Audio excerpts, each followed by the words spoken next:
8 मई 1999 6 northern light infantry के captain Iftikhar और lance हवलदार अब्दुल हकीम 12 पाकिस्तानी सैनिकों के साथ कारगिल की आजम चौकी पर बैठे हुए थे।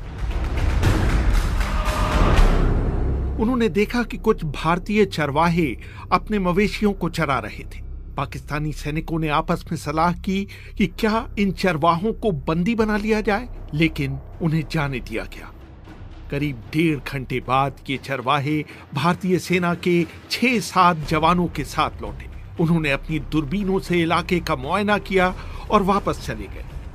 करीब 2 बजे वहां एक लामा हेलीकॉप्टर उड़ता हुआ आया।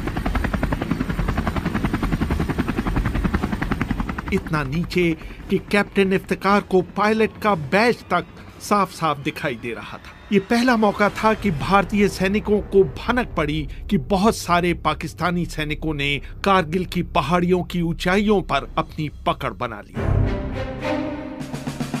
अगले दिन फिर 2 लामा हेलीकॉप्टर वहां पहुंचे और आजम, तारिक और तशफीन चौकियों पर गोलियां बरसाई।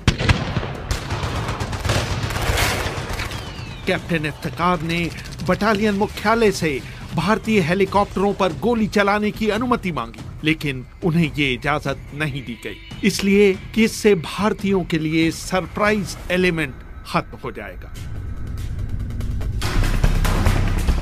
उधर भारतीय सैनिक अधिकारियों को यह आभास तो हो गया कि पाकिस्तान की तरफ से बड़ी घुसपैठ हुई है। शुरू में उन्हें लगा कि वो उसे अपने स्तर पर सुलझा लेंगे, इसलिए उन्होंने राजनीतिक नेतृत्व को इसके बारे में बताने की जरूरत नहीं समझी। उस समय भारतीय विदेश मंत्री जसवंत सिंह के बेटे मानवेंद्र सिंह, जो एक जमाने में इंडियन एक्सप्रेस के संवाददाता हुआ करते थे, याद करते हैं। मेरे एक मित्र थे उस समय आर्मी हेडक्वार्टर्स में। मोबाइल मेरे पास था नहीं, ना उनके पास था मोबाइल। उन्होंने मुझे लैंडलाइन पर फोन करा, घर पे मिलना है शाम को, और मैं उनके घर पे गया। आर्मी हेडक्वार्टर्स में उनकी पोस्टिंग थी। फिर उन्होंने मुझे बताया कि वहाँ कुछ गड़बड़ है, क्योंकि किसी बल्टन को तुरंत मैंने हेलीकॉप्टर के मार्फत ऐसी डिफिकल्ट क्षेत्र में पूरे यूनिट को भेजा है। कहीं कहीं कांटेक्ट हुआ है इन्फिल्ट्रेशन से। उनको भी जानकारी नहीं थी कि इन्फिल्ट्रेशन किसका है, आतंकवादियों का या सेना का। रात को मैं लेट आया, इसलिए रात को तो मैंने फादर को बताया नहीं। सवेरे में जल्दी उठा, उनके वो भी जल्दी उठते थे। फिर मैंने उनको बताया कि कुछ गड़बड़ है और आप पता करिए, आपको जानकारी ज्यादा मिलेगी मेरे से। फिर उन्होंने स्वर्गीय जॉर्ज फर्नांडिस को बताया। फिर आगे जाकर ये बातें और फर्नांडिस शायद रूस जाने वाले थे अगले ही दिन, वो कहीं जाने वाले थे। उन्होंने फिर ब्रीफिंग के लिए बोला आर्मी हेडक्वार्टर्स में। सवाल उठता है कि लाहौर शिखर सम्मेलन के बाद पाकिस्तानी सैनिकों के इस तरह गुपचुप तरीके से कारगिल की पहाड़ियों पर जा बैठने का मकसद क्या था। इंडियन एक्सप्रेस के सुशांत सिंह कहते हैं, मकसद यही था कि भारत की जो नॉर्दर्न मोस्ट टिप है, जहां पर सियाचिन ग्लेशियर और बाकी जो जगह है, उसकी जो लाइफलाइन है, वो जो एक रोड है NH-1D को काटने के लिए और उसको डोमिनेट करने के लिए, वो कुछ ऐसी पहाड़ियों पर आना चाहते थे जिससे कि जो रसद का सामान और जो लॉजिस्टिक सप्लाई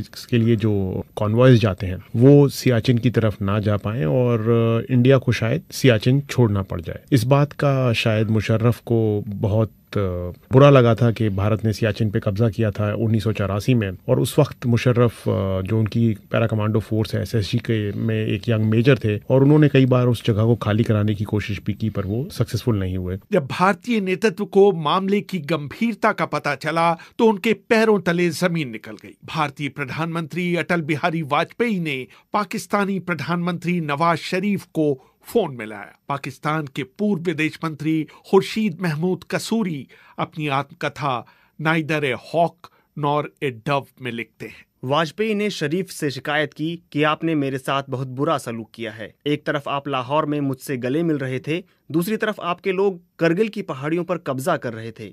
नवाज शरीफ ने कहा कि उन्हें इस बात की बिल्कुल भी जानकारी नहीं है। मैं परवेज मुशर्रफ से बात कर आपको फोन मिलाऊंगा। तभी वाजपेयी ने कहा कि आप एक साहब से बात करें जो इस वक्त मेरे बगल में बैठे हुए हैं। नवाज शरीफ उस वक्त हतप्रभ रह गए जब उन्होंने फोन पर दिलीप कुमार की आवाज सुनी। दिलीप कुमार ने उनसे कहा, मियां साहब, हमें आपसे इसकी उम्मीद नहीं थी, क्योंकि आपने हमेशा भारत और पाकिस्तान के बीच शांति के समर्थक होने का दावा किया है। मैं आपको बता दूं कि जब भी भारत और पाकिस्तान के बीच तनाव बढ़ता है, भारतीय मुसलमान बुरी तरह से असुरक्षित महसूस करने लगते हैं और उनके लिए अपने घर से बाहर निकलना भी मुहाल हो जाता है। सबसे ताज्जुब की बात थी कि भारतीय खुफिया एजेंसियों को इतने बड़े पाकिस्तानी ऑपरेशन की हवा तक नहीं लगी। भारत के पूर्व उपराष्ट्रीय सुरक्षा सलाहकार और पाकिस्तान में भारत के उच्चायुक्त रहे सतीश चंद्रा बताते हैं, RNAW did not detect it। पर जो सवाल खड़ा होता है, could they have detected it? इन्होंने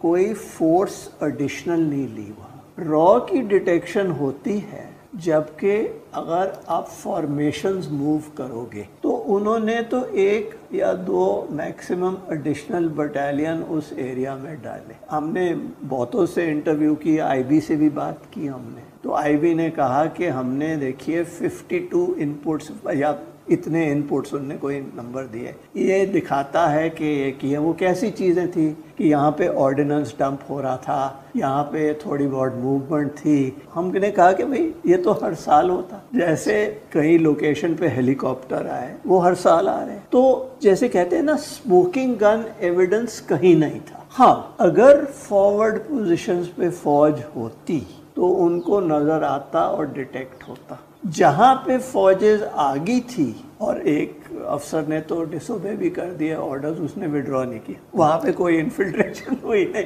फौज जो होती है, इट इज़ नॉट ए चौकीदार फोर्स। फौज जो होती है वो जंग के लिए होती है, जहाँ पे अटैक होता है। It is not to do BSF job. लेकिन इसके बावजूद इसका जिस तरह से भारतीय सेना ने सामना किया, उसकी कई हलकों में आलोचना हुई। पूर्व लेफ्टिनेंट जनरल HS पनाग कहते हैं, मैं कहूंगा कि एक स्ट्रेटेजिकली एक ब्रिलियंट प्लान था कि एक खाली इलाके को, बहुत बड़े इलाके को आके उन्होंने उसके ऊपर कब्जा कर लिया। हमारी जो लाइफलाइन है लद्दाख की, जो रोड जाती है श्रीनगर से जोजिला पास से होकर लेह को और आगे सियाचिन ग्लेशियर तक जो मेंटेन करती है, जो सिर्फ समर्स में खुलती है, उसके ऊपर हावी हो गए।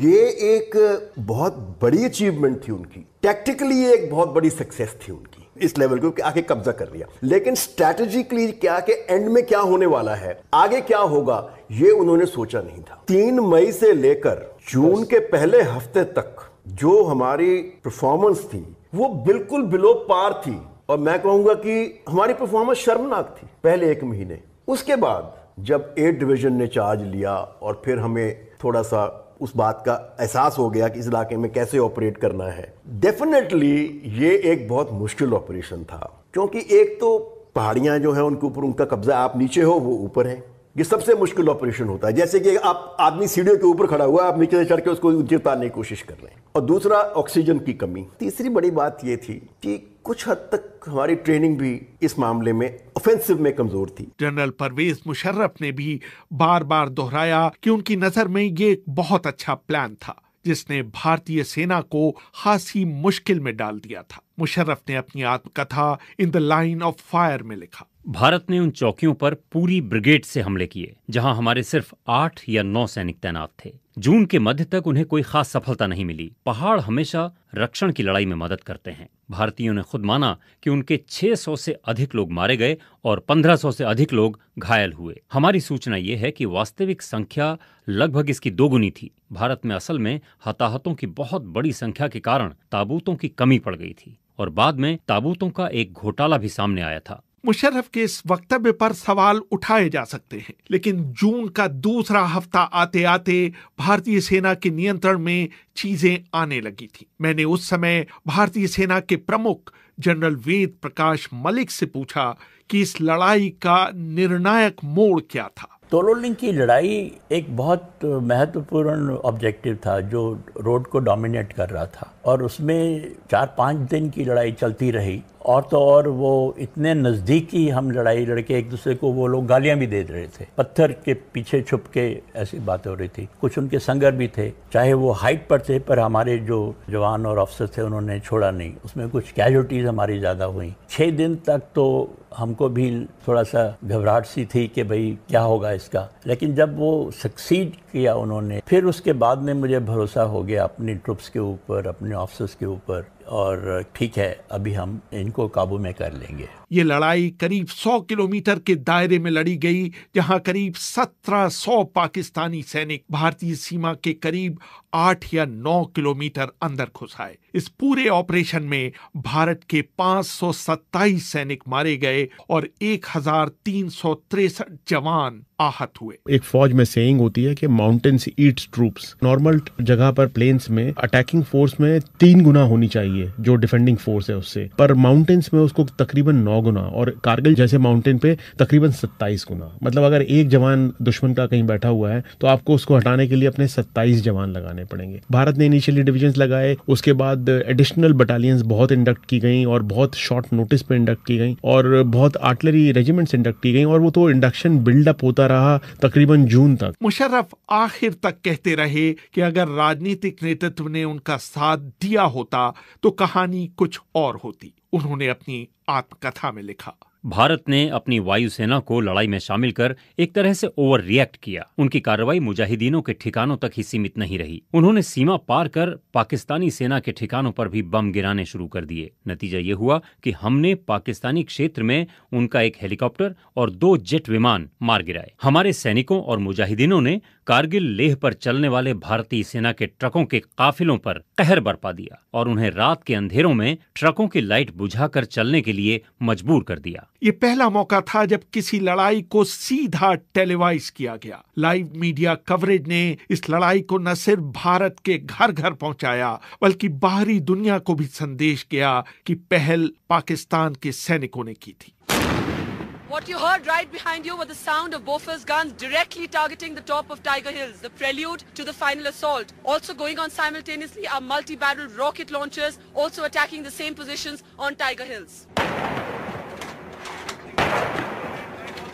जून के दूसरे सप्ताह से भारतीय सैनिकों को जो मोमेंटम मिला वो जुलाई तक जारी रहा। आखिरकार नवाज शरीफ को युद्ध विराम के लिए अमेरिका की शरण में जाना पड़ा। अमेरिका के स्वतंत्रता दिवस यानी 4 जुलाई को क्लिंटन और नवाज शरीफ की बहुत अप्रिय परिस्थितियों में मुलाकात हुई।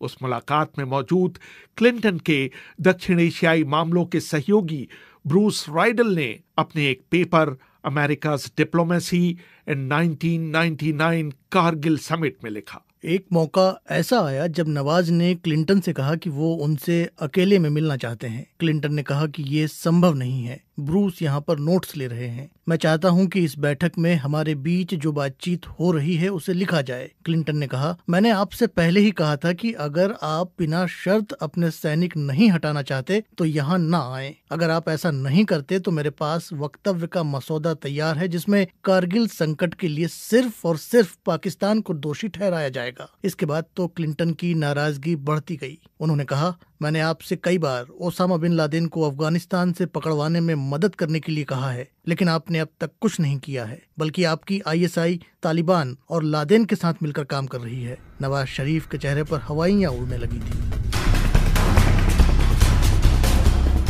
पाकिस्तानी प्रतिनिधिमंडल के एक सदस्य तारिक फातमी ने फ्रॉम कारगिल टू द कू पुस्तक की लेखिका नसीम जहरा को बताया कि जब शरीफ बैठक से बाहर निकले तो उनका चेहरा निचुड़ चुका था। उनकी बातों से हमें लगा कि उनमें विरोध करने की कोई ताकत बाकी नहीं बची थी। उधर शरीफ क्लिंटन से बात कर रहे थे। टेलीविजन पर टाइगर हिल पर भारत के कब्जे की खबर फ्लैश हो रही थी। ब्रेक के दौरान नवाज शरीफ ने मुशर्रफ को फोन करके पूछा कि क्या ये खबर सही है। मुशर्रफ ने इसका खंडन नहीं किया। रेहान फजल, BBC, दिल्ली।